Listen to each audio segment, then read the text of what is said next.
আচ্ছা স্টুডেন্টরা দেখো 5.3 পেজ 64 ছয়ের অঙ্কটা করা হচ্ছে। ছয়ের অঙ্কটার 14 নম্বর।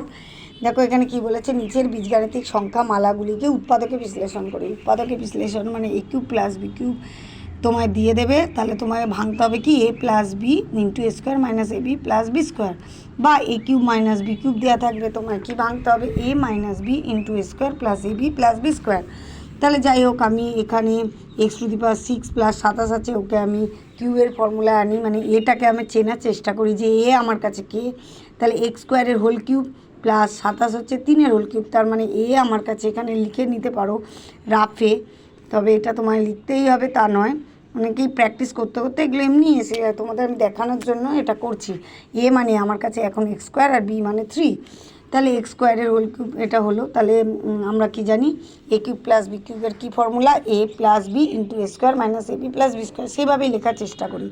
তাহলে এক্স স্কোয়ার প্লাস 3 মানে এ প্লাস বি লিখলাম ইন্টু এ স্কোয়ার, এ আমার কাছে এক্স স্কোয়ার, তাহলে এক্স স্কোয়ারের whole square minus A B, এ হচ্ছে এক্স স্কোয়ার ইন্টু বি হচ্ছে আমার কাছে 3 প্লাস বির স্কোয়ার, বি হচ্ছে এখানে 3-এর হোল স্কোয়ার হলো। তাহলে এটা আমি লিখি এক্স স্কোয়ার প্লাস 3, আর এখানে এক্স স্কোয়ারের হোল স্কোয়ার মানে এক্স টু দি পাওয়ার 4 গুণ হয় পাওয়ারে পাওয়ারে মাইনাস 3 এক্স স্কোয়ার প্লাস 9, এটাই তোমার অ্যান্সার। ঠিক আছে, দেখো একটা বুঝলে কিন্তু বাকিগুলো তোমাদের করতে হবে নিজেকেই।